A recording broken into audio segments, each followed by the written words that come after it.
Bienvenue au podcast Astro, Mindset et Développement personnel. Je m'appelle Ambre, fondatrice de Inte-Ipso, et mon but est qu'ensemble on apprenne à se développer, à mieux se connaître soi-même, puis à prendre le contrôle du meilleur atout pour nous aider à améliorer notre vie. Vous l'avez deviné, notre mindset. Donc maintenant, laissez-moi vous montrer que toutes les réponses à vos questions existent déjà Inte-Ipso à l'intérieur de vous.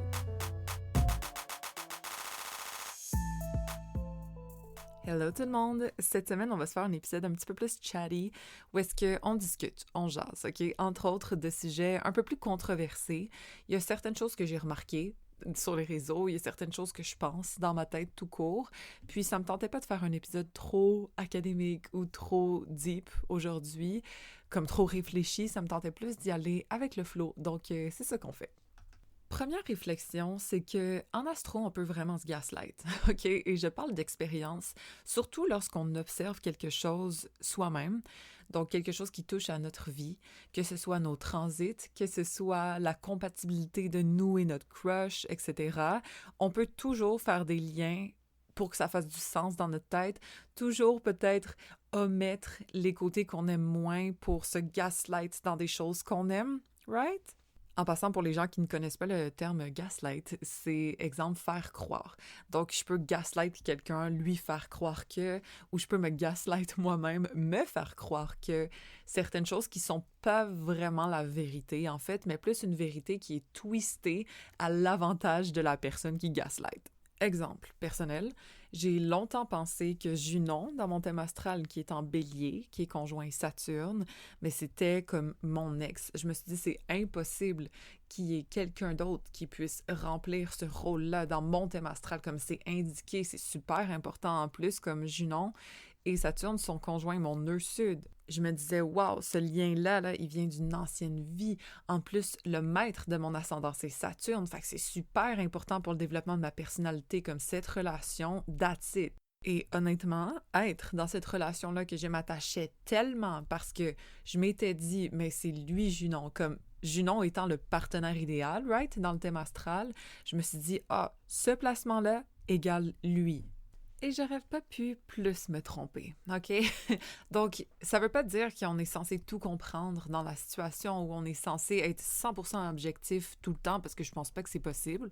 Mais c'est de se détacher de la symbolique, parfois, des choses, que ce soit des heures miroirs, que ce soit de « Oh, wow, notre lune est dans le même signe, fait que comme on est fait pour se sentir bien ensemble. » Comme oui, c'est très possible qu'on se sente bien ensemble, exemple, si on a la même lune, mais il faut pas s'accrocher à la compatibilité astrologique. C'est juste ça que je veux dire, parce que je sais que moi, je l'ai fait, puis parfois, je rencontre des clients qui peuvent le faire en mode genre « Ah, mais je pensais que lui, c'était vraiment the one parce que nos placements de cette façon-là, c'était genre spécial. » Puis en général, oui, c'est spécial, mais ça veut pas dire que c'est ça jusqu'à la fin de la vie, là, que c'est fatal, that's the one, puis sinon, tu gâches ta vie.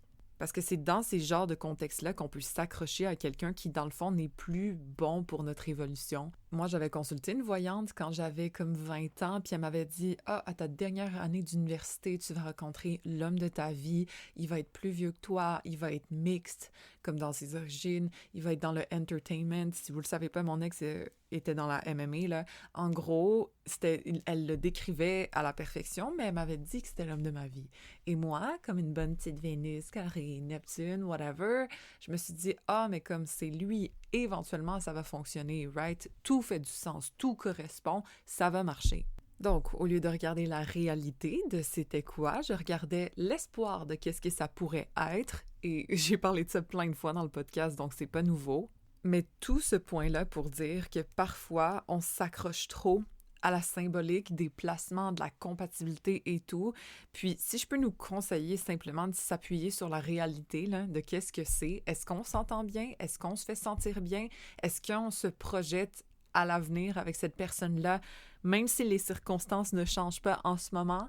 Si oui, c'est bon de continuer, mais sinon, là, si vous êtes en train de vivre comme tellement de problèmes, tellement de tensions, d'anxiété dans ce couple-là, je pense pas que ça vaut la peine de tenir à juste la symbolique d'astro, right? Et parfois même, on peut se faire croire, se gaslight, que certains placements sont bons, positifs, parce qu'on voit, exemple moi, Vénus conjoint son Pluton, comme ma Vénus, ma petite Vénus en balance conjoint Chiron, avec Pluton, son Pluton au-dessus, qui semblait être un amour tellement transformateur, tellement intense, tellement profond, mais hostie, quand tu regardes, ça veut dire quoi là? Pluton, oui, c'est la transformation, oui, ça peut être intense et tout, mais ça peut être aussi freaking destructeur, puis enfoncer les bobos, genre Chiron, à l'eau, au plus profond de où est-ce que ça fait mal. Mais bon, cette relation-là, selon moi, était extrêmement prévue, probablement dès ma naissance, parce que c'est vraiment un point pilier de ma vie, je vous dirais, for better and for worse, dans les deux sens. Et puis, j'avais des transits de Pluton à ce moment-là aussi, tiens, d'où avoir rencontré un plutonien à ce moment-là, là. Puis que ça a été avec lui, avec quelqu'un d'autre, avec moi-même, j'aurais dû vivre / passer à travers une grosse destruction de qui je suis pour renaître, right? Donc, c'était prévu, mais tout ça pour redire encore et encore qu'on peut se faire beaucoup d'histoires dans notre tête avec ce qu'on voit en astrologie, puis il y a la réalité comme tangible qui nous dit la même chose ou autre chose. Donc, c'est juste de faire attention à notre propre gaslighting pour pas s'accrocher à des choses ou se faire des idées sur qu'est-ce que ça pourrait être, mais vraiment juste de regarder la personne en face de nous. Parce qu'au contraire, peut-être qu'on est super compatibles, puis on le voit dans notre thème astral, mais dans le fond, cette personne-là, ça lui tente pas d'être avec nous, exemple. Mais là, on pourrait s'accrocher sur cette compatibilité parfaite, puis se dire « Wow, mais ça aurait tellement pu être bien, mais il me ghost, tu sais, il a arrêté de me parler. » Mais là, on se fait la vie dure pour rien, dans le fond, parce que la compatibilité astrologique, oui, c'est nice, mais c'est pas ça qui accroche un couple. C'est la volonté de collaborer ensemble, c'est le respect, c'est l'amour mutuel, l'écoute mutuelle qui va faire que ça fonctionne. Puis dans l'autre sens, de regarder, exemple, une mauvaise compatibilité et de se faire croire que c'est bon, ou de regarder une mauvaise compatibilité puis se dire « Ah, c'est voué à l'échec », comme tu sais, il faut qu'on soit gagnant à travers tout ça, là. Vivons notre vie, avançons en connaissance de cause. Je pense que c'est ça le plus important, d'être capable de comprendre l'individu en face de nous et de se comprendre soi dans ses besoins et d'essayer de comprendre notre dynamique de couple au meilleur de nos aptitudes grâce à l'astrologie. Je veux dire, c'est tellement révélateur de regarder ça en profondeur, mais de rester neutre à travers tout ça et de savoir que l'expérience personnelle, le libre arbitre, c'est ça au final qui décide ça va être quoi le résultat final.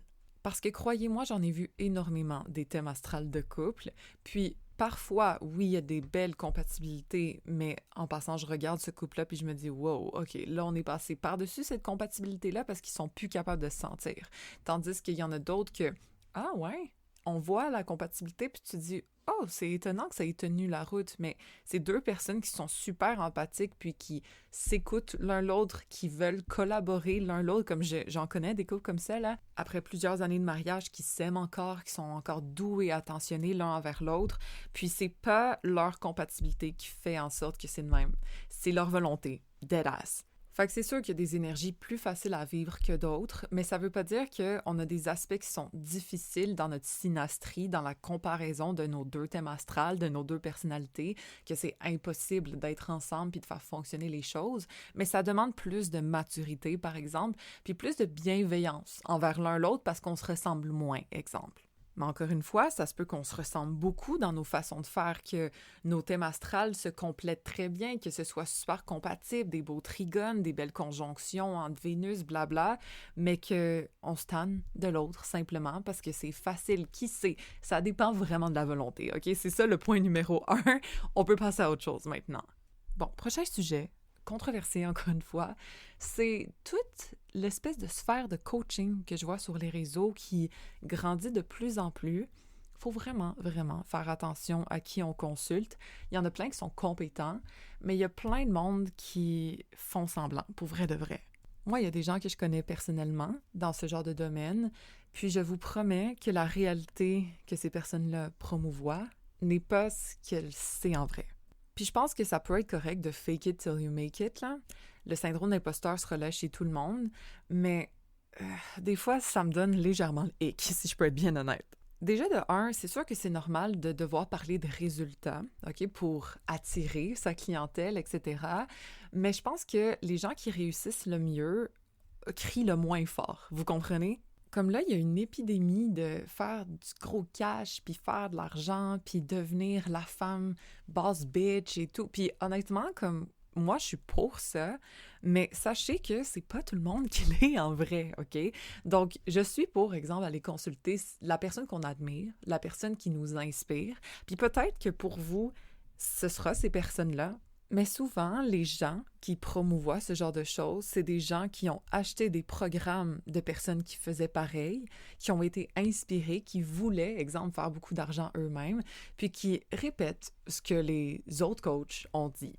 Chacun a leur façon, évidemment, chacun a sa sauce, chacun a son approche, puis ça, je respecte ça, mais sachez que moi, quand je regarde ça, je vois comme une chaîne pyramidale de personnes qui ont gobé le même genre d'informations, puis qui veulent faire gober cette information-là à leurs clients, puis leurs clients vont faire gober cette information-là à leurs clients, puis au final, on est tous des petits minions qui répètent un peu les mêmes choses, mais avec un langage légèrement différent pour que ce soit adapté à chacun. Fait que juste simplement faites vos recherches, parce que les gens sur les réseaux sont une chose, mais parfois la réalité n'est pas exactement ça, OK? Puis je parle pour tout le monde. Des fois, il y a des gens qui promouvoient, d'ailleurs j'en ai vu quand même beaucoup, des gens qui promouvoient, exemple, des retraites d'amour et tout, puis comment se rapprocher de son partenaire, mais qui sont pas capables d'entretenir une relation de couple. Puis peut-être pour certaines personnes, ça ne dérange pas. Okay? Peut-être qu'on peut retirer justement de la bonne information de ces personnes-là. Puis tant mieux, parce que le but, je pense, pour lequel ils font ça, c'est pour partager de l'information, mais c'est aussi, on s'entend, pour faire des revenus, right? Donc juste d'être sûr que ça correspond vraiment à vos attentes, puis que idéalement, ces personnes-là partent de résultats que vous voulez vraiment. En tout cas, moi, c'est comme ça que je vois les choses. Si je suis pour acheter, exemple, les services de quelqu'un, le coaching de quelqu'un ou les conseils de quelqu'un, c'est quelqu'un qui sait de quoi il parle. Exemple, OK? Donc, peut-être qu'on peut savoir sans avoir expérimenté ou on peut savoir en ayant touché légèrement quelque chose, mais moi, je préférais faire confiance à la personne qui a beaucoup d'expérience, qui sait profondément de quoi elle parle, que juste d'avoir touché de la surface. Puis, tu sais, ça vient avec. Je veux dire, je trouve ça le fun qu'il y a beaucoup de personnes qui peuvent être coach maintenant parce qu'il n'y a pas nécessairement de qualification, puis je suis pour ça. Vous le savez, exemple, que moi, en astrologie, j'ai pas eu de qualification, je l'ai faite sur le tas. Je pense que ce côté-là, je le trouve beau, mais c'est juste de faire attention à qu'est-ce qu'on vous promet. De promettre des choses à quelqu'un, c'est là que pour moi, c'est un red flag. De donner tous les outils, par exemple, pour des résultats, ça, je suis all-in. Donc, d'ailleurs, c'est ça que je fais là, dans la diète mentale. Je vous donne mes outils. Après, ça dépend de la personne. Est-ce qu'on va bien les utiliser? Est-ce qu'on va y croire pour vrai? Est-ce que l'intention va être à la bonne place? Ça dépend. Et donc, les résultats dépendent aussi. Donc, en gros, là, juste d'être vigilant, OK? À qui on fait confiance, de bien étudier la personne, de discuter avec, si la vibe est nice, si cette personne-là semble pouvoir nous apporter ce qu'on cherche, parfait. Mais juste d'être vigilant. Parce que pour vrai, il y en a tellement dans le monde francophone, dans le monde anglophone aussi, des gens qui font de l'argent en disant aux autres comment ils vont faire de l'argent. Puis honnêtement, là, I'm kinda over it. Et voilà, j'avais besoin de share. En passant, si je parle plus bas, c'est simplement parce qu'il est plus tôt le matin. Je suis pas 100% réveillée, mais j'étais inspirée pour enregistrer cet épisode, donc voilà. Autre sujet controversé que j'aimerais discuter avec vous, c'est l'aspect de libre arbitre versus destinée. Moi, je pense sincèrement qu'on a un énorme pouvoir de création par rapport à notre vie, mais je pense pas qu'on a l'ultime pouvoir de création, disons. Parce que le plus que je regarde, exemple, des gens qui ont vraiment réussi, puis qui ont vraiment comme eu un succès impressionnant, très souvent, eux-mêmes vont dire « je me serais jamais imaginé à cette hauteur-là » ou comme « j'aurais jamais pensé me rendre là ou être dans cette industrie-là ». Tu sais, que ce soit, exemple, dans le mannequinat, bon, mon chum est mannequin, là, fait que des fois, souvent, on étudie un peu des cas. Il y a plein de gens qui se sont fait scout, exemple, OK, puis qui ont été recrutés, c'est ça que ça veut dire, ou des gens qui peut-être étaient complètement dans un autre domaine, puis qui là ont décidé d'aller là-dedans juste parce que, puis leur carrière a blow up, exemple. Exemple aussi, c'était la F1 quand même récemment, right? Puis il y a plein là, de conducteurs de F1 qui, oui, l'avaient prévu dans leur tête depuis qu'ils étaient tout petits, ils ont été mis dans ce monde-là, puis ils ont été catapultés là-dedans, disons. Mais il y en a d'autres aussi. Exemple, Schumacher, en tout cas, c'est mon chum qui connaît ça, là, il m'a raconté un petit peu. qui était, allemand, et puis il avait toujours eu ça en tête, mais il n'aurait jamais cru se rendre à la hauteur qu'il s'est rendu. Donc moi, je pense que la visualisation, exemple, puis se voir où est-ce qu'on veut être, c'est un outil extrêmement puissant pour améliorer la réalité qu'on a en ce moment. Mais ça ne veut pas dire que toutes les personnes qui ont réussi ont utilisé ça. Exemple, il y a vraiment un facteur destiné, j'ai l'impression, qui a lieu malgré tout. Après, je suis partagée parce qu'il y a aussi un facteur que soit on peut changer, altérer ou du moins améliorer sa réalité pour le meilleur. Quand on travaille sur notre perspective, quand on a les bons outils justement pour se reprogrammer, exemple, tu sais, moi je pense profondément qu'on peut avoir une différence sur notre vie, mais je pense aussi que certains événements qui sont destinés, qui doivent avoir lieu pour notre évolution, puis j'ai même l'impression qu'on a comme signé pour ça un petit peu à l'avance avant d'arriver ici. Fait que je pense qu'on le saura jamais. Je pense pas que c'est quelque chose qu'on peut comprendre en tant qu'humain, là, ça nous dépasse, clairement. Je pense que d'avoir la foi qu'on est en train de vivre la vie qu'on est censé vivre, tout en sachant qu'on peut faire une différence grâce à notre mental, grâce à la façon, notre perspective à travers laquelle on avance, les intentions derrière les actions alignées qu'on prend, parce que c'est sûr qu'on peut visualiser puis fermer les yeux autant qu'on veut, mais si on ne fait rien, il n'y aura rien. Mais voilà, malgré tout, le côté de destin me fascine. Moi, je pense que d'avoir la foi, puis de se baser sur l'espoir d'une vie meilleure et d'essayer de faire de son mieux, ça peut qu'être bon.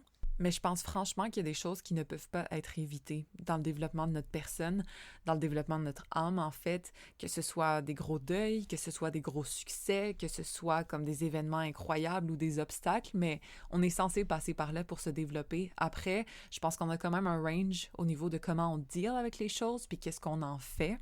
Mais franchement, je pense sincèrement qu'il y a des choses qui sont inévitables ou qui sont prévues d'arriver clairement. Mais bon, ça restera toujours un mystère, je pense. Par contre, je pense profondément qu'on peut faire une différence dans notre vie avec notre perspective, là. Tu sais, moindrement qu'il y ait quelque chose qui arrive de mal, j'essaie toujours de me dire, mais ça, c'est pour le mieux. C'est pour mon bien, comme je sais que c'est à mon avantage. D'une façon ou d'une autre, je sais que c'est pour moi. Dans certaines situations, c'est plus facile que d'autres, on s'entend, mais au final, de savoir que la vie a notre bac, de savoir qu'on est là volontairement puis qu'on est en train de vivre ce qu'on a à vivre pour notre évolution, pour le mieux, là, mais on finit par voir le mieux puis à recevoir le mieux dans notre vie. Puis je sais que c'est pas évident à changer la perspective. Tu sais, il y en a pour qui ça va être plus facile que d'autres, mais au final, de travailler là-dessus, ça vaut la peine parce que comme le temps va finir par passer anyway, on peut avancer au courant de notre vie en la subissant de A à Z, puis en sentant que, voilà, elle est contre nous, ou on peut avoir les mêmes circonstances, mais sentir que c'est pour le mieux, puis de savoir qu'on est chanceux d'être là, puis vivre beaucoup plus agréablement anyways. Parce que la vie va continuer de vivre, le temps va continuer de passer, comme il n'y a rien qu'on peut faire par rapport à ça. Donc pourquoi pas essayer d'améliorer, on va dire, notre expérience de vie. Parce qu'au final, notre perspective, c'est tout. Notre focus, c'est tout ce qu'on a littéralement. Fait qu'on peut voir une même situation de façon différente, dépendamment de comment on la regarde. Perso, je fais de mon mieux pour la regarder de la meilleure façon, puis je vous donne les outils pour vous aider à faire la même chose aussi dans la diète mentale, justement, si ça vous intéresse. Vous le savez, c'est quoi le rendu là, je pense, mais pour les nouveaux, peut-être que non. C'est un abonnement mensuel où est-ce que je vous donne tous mes outils de développement personnel, justement, de la reprogrammation, des affirmations, des capsules où est-ce que je vous explique ma perspective sur certaines situations dans une vie. Il y a aussi plusieurs podcasts exclusifs, OK, qui n'apparaissent pas dans ce podcast, mais qui sont là, en attente de votre écoute, disons. Je pense qu'il y en a comme environ 30 maintenant. Bref, il y a plein de bonnes choses si jamais ça vous intéresse. Et puis, laissez-moi savoir comment vous avez trouvé cet épisode-là. Encore une fois, comme je suis Vénus en balance, j'aime pas tant parler de sujets controversés, mais en même temps, je trouve que ça vaut la peine d'énoncer une opinion, simplement parce que peut-être certaines personnes pensent pareil, puis c'est des choses qui ne se disent pas en général, hein. Parler de gaslighting au niveau de l'astro, parler de coachs qui font de l'argent avec l'argent qui vous prend pour vous aider à faire de l'argent, parler de destin versus juste de mindset que oui, on peut tout contrôler notre vie de A à Z, comme il y a vraiment des choses, en fait, qui vont plus loin que ce qu'on entend ou ce qui est montré, on va dire. Donc, voilà, en espérant que ça vous ait aidé, que ça vous ait fait résonner, ou pas. Qui sait, c'est des opinions personnelles de toute façon, là, j'ai pas la vérité infuse du tout. Mais j'espère que ça vous a fait plaisir. Un épisode un peu plus chatty, disons. Si jamais c'est le cas, n'hésitez pas à rate ça 5 stars, comme d'hab. Et puis sinon, on se rejoint la semaine prochaine dans un autre épisode. Rappelez-vous que toutes les réponses existent déjà in the episode à l'intérieur de vous.